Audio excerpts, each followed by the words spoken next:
Hello and welcome to the Daily Comic and Collectible, episode 437. Now today, the collectible of the day is the Hasbro Toys Marvel Legends series Spider-Man Wave Iron Spider Armor action figure. In support of the Superhuman Registration Act, Spider-Man joins forces with Tony Stark and receives a new Stark Tech Iron Spider armor. With the Marvel Legends series, receive fan-favorite Marvel Comics and Cinematic Universe characters to vehicles. The series offers elite characters-inspired products for fans and collectors. This Iron Spider 6-inch action figure was inspired directly from the character's appearance in the classic Marvel Comics Civil War arc. This figure features sleek sculpting and deco, inspired by the Stark design Iron Spider armor featuring the red and gold Iron Man inspired color scheme. This 1/12 scale Spider-Man features extensive premium articulation for dynamic posability and displayability. And this figure has more legs than a bucket of chicken. This box contains a set of interchangeable hands and the Iron Spider armor's signature spider leg harness accessory with arms. Unfortunately, it does not come in a collector-friendly display box for easy displaying, which really sucks. Released by Hasbro Toys. I also want to mention and give a shout out to TREV the Shipping Guru for this awesome collectible action figure I received as a sick birthday gift. Thank you, Trev, and his info will be in the description below. Now, the comic of the day is The Amazing Spider-Man, Volume 1, issue number 536, with a cover date of November 2006. This issue is part of the Civil War event and part of the War at Home arc.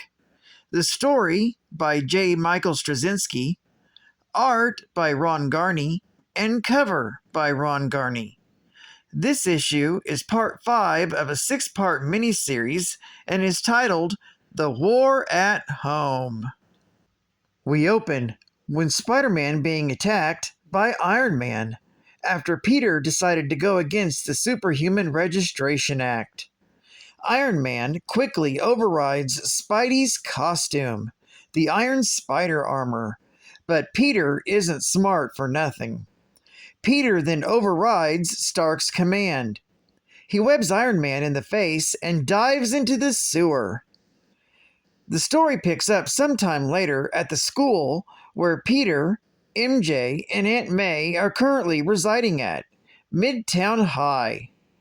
MJ then explains to Peter that she cleared out both of their bank accounts earlier. Aunt May joins in the conversation as they begin to talk about the war. They realize that it's nobody's but everybody's fault for what's happening, not just theirs. Aunt May and MJ go in search for a place to stay, but not until after MJ and Peter, well, you get the idea.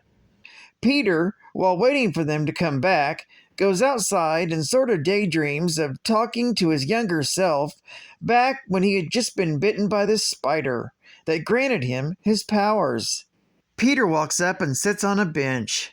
His 16-year-old self sits on the bench next to him, looks up at Peter, and asks, "Things are going to get easier. Things are going to change, right?"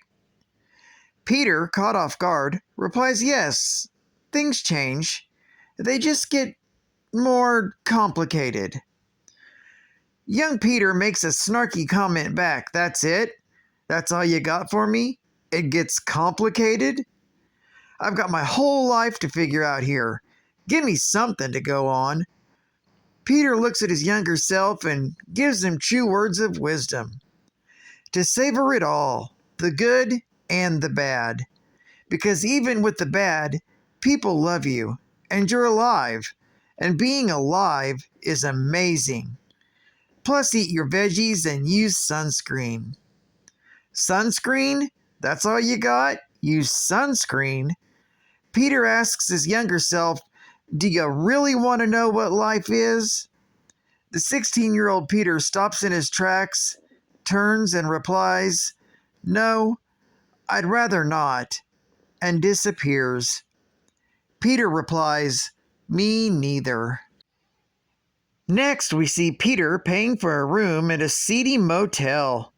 On the way to their room, an old raggedy man comes up and asks MJ and Aunt May for their friend. He'll give them $200. MJ leaves, while Aunt May seems intrigued by what he means by friend. Later, Aunt May, inside the room, gives Peter the costume she made him when he announced his identity. We then see Spidey swinging towards Channel 9 News, where he interrupts the live news broadcast. Now, in his red, blue, and black costume again, Spidey announces his mistake of registering his identity, giving his allegiance to the non-registered, and giving a description of the negative zone prison, where the caught superhumans are imprisoned for life. He lastly unmasks and says he will object to anyone who believes that the Registration Act is in good conscience. We then switch to Iron Man, who is seen telling his allies to bring Spider-Man in. To be concluded in Part 6 of The Amazing Spider-Man, issue number 537. Geek Fact: this is considered a key issue, being the final last appearance of the Iron Spider armor. Peter abandoned this armor when he changed sides during the superhuman Civil War.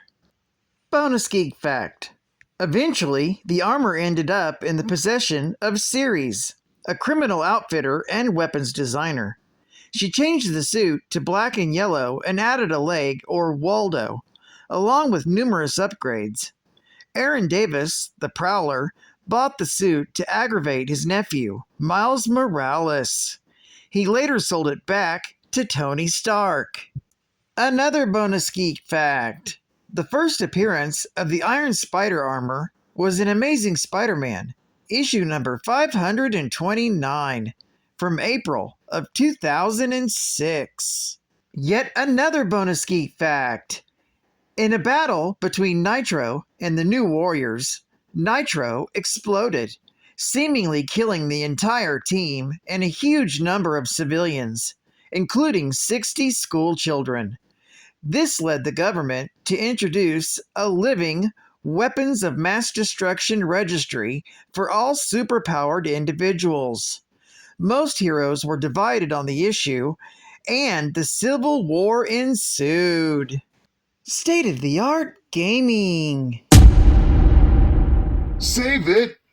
Or smash it! The battle for the city is on! Spider-Man! Battle for New York! Save the city as me, Spider-Man, web-slinging and pulling off cool acrobatic stunts. Smash it through the streets as me, the Green Goblin, crushing cars and throwing fireballs. An awesome game for the Game Boy Advanced on the Nintendo DS, only from Activision. Advertising ad facts. 2 great toy lines: Star Wars, The Space Odyssey, And Transformers, more than meets the eye. Transformers, robots in disguise. check it out! The Millennium Falcon becomes 2 rebel heroes. Powered by Transformers technology, rebel heroes Han Solo and Chewbacca are awesome mode-changing mechs that combine to form the Millennium Falcon, complete with electronic lights and sounds. This classic Star Wars vehicle is ready to blast off into adventure and take you along for the ride. Only from Hasbro.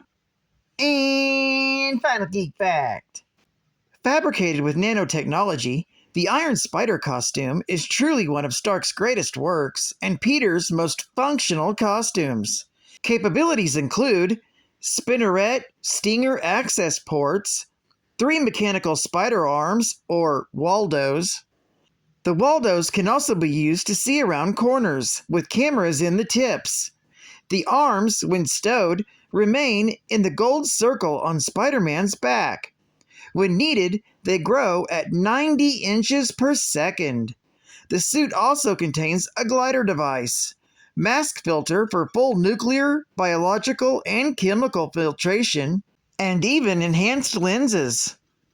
The Iron Spider armor has a total of 17 multifunctional layers, with each performing an important function, from internal temperature control, ability to self-repair and administer first aid, communications, shear detection that enables Spidey to see in infrared and ultraviolet. It even contains a light-emitting plastic layer that allows for camouflage. Well, I'd like to thank you for joining me for another Daily Comic and Collectible, and I hope to see you again tomorrow. This is Cat Fan Comics Man, and I'll catch you on the flip. Over and out.